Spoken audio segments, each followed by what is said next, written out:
Hi, I'm Jared. What's on your agenda today? Today I'm going to talk to you about business continuity if you live in the cloud.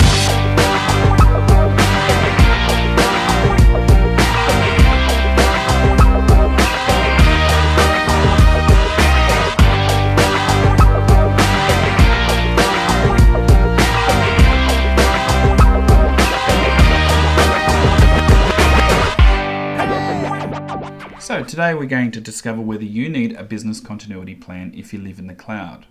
In my view, I think you do. There are so many different ways that we socialize in the cloud. We collaborate in the cloud through Office 365 and Google. We store our data in the cloud through Dropbox and many other various forms of storage, including photographs, data, endless amount of stuff. And of course, we now have our core accounting systems in the cloud, such as Xero, FreshBooks, MYOB Online, all of those sorts of things. So our online services are now becoming really critical to us. Your business lives in the cloud, no downtime, no worries. Well, that's not necessarily the case. There are two critical services that your network uses to connect to the cloud devices. Firstly, we have to make sure all of your devices know where they live on a network. Your device must live on a network to connect to the cloud.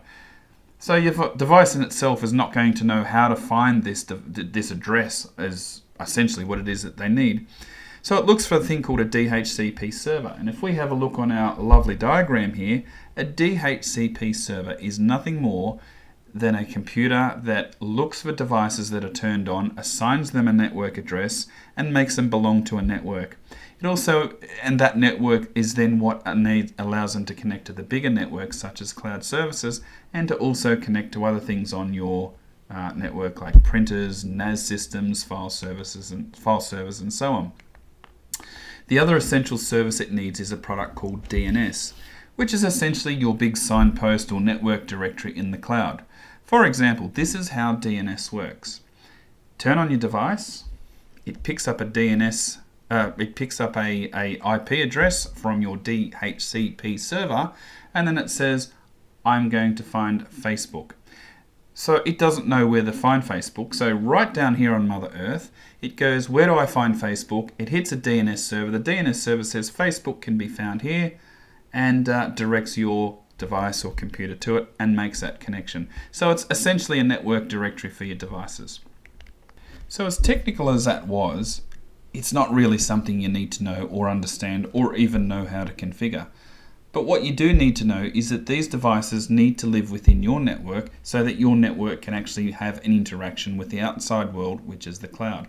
In most small business networks, they operate off a router. Your router has the capability to run both your DHCP and your DNS services within it. Other bigger style networks or networks that live within larger organizations, these services are run off a file server which connect every computer in the business to the file server, plus printers, NASs, and so on. Let's say, for instance, that both of these devices went offline.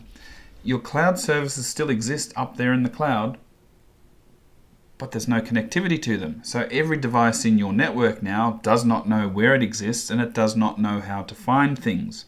And therefore, we need some redundancy around that, or a plan to make sure everybody in your organization know what to do when there's outage. So it's not as comprehensive as an on-premise solution, but it's certainly something we need to consider. We might have a spare modem in the cupboard that is pre-configured we can plug in, and away we go.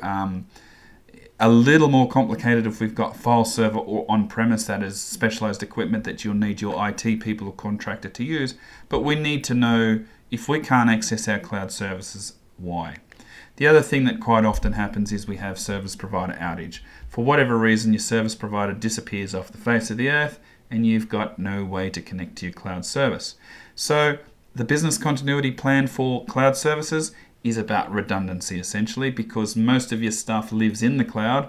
There's no critical backup systems or critical failover or return to production systems. It's about your redundancy to connectivity.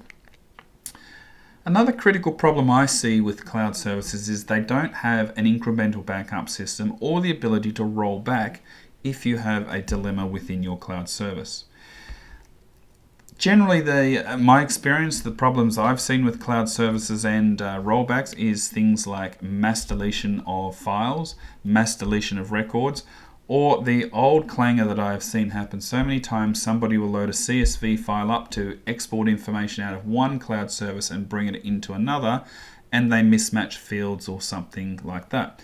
So the difference here is if you had, and let's take MYOB for an example. MYOB backs up to a zip file on your computer. Let's say you imported information or you made a series of mistakes within your MYOB file that were really difficult to untangle. You could simply go back to your latest backup, or maybe even the backup before, which lived within your hard drive in a zip file, to restore your MYOB file. You may have lost an hour or so's work, but at least you've got it to that point.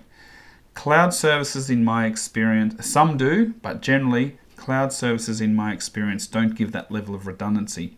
If you bring a CSV file into a cloud service that has mismatched fields or places data in the wrong areas, it is really, really difficult to untangle, and you cannot press the read-write button. So it needs to be a consideration you need in your cloud business continuity plan, is if things go pear-shaped, how will we deal with them? It may be a really easy solution, but it's a discussion we need to have.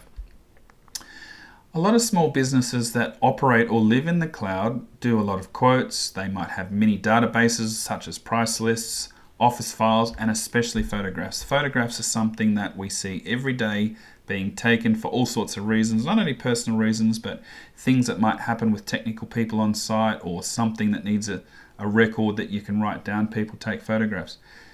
My view is they need to be stored in the cloud, because if you just store them on your computer and you don't have an essential backup system, well then there is a chance you're going to lose them. However, cloud services aren't always the answer, because if you delete a heap of things, they generally work by a synchronization tool, and if you delete a heap of things off your computer, it will delete them out of the cloud as well.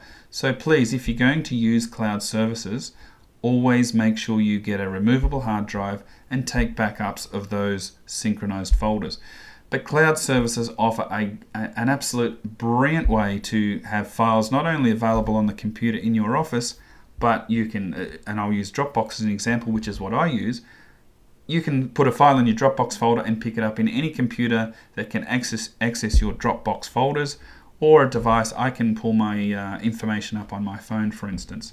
So cloud services are really good for files, but you must back them up as well, which is a part of your business continuity, because being a synchronization tool, whatever happens locally will synchronize into the cloud to an extent. There's some levels of redundancy, but generalized it's fairly painful.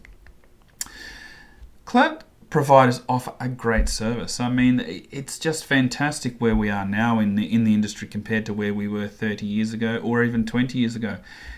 Cloud services are secure and reliable. They're always online, they're always backed up. And when I say always backed up, the data is never going to be lost. You can screw your data up by importing information, as we talked about before, into wrong areas, but essentially data is always going to be backed up.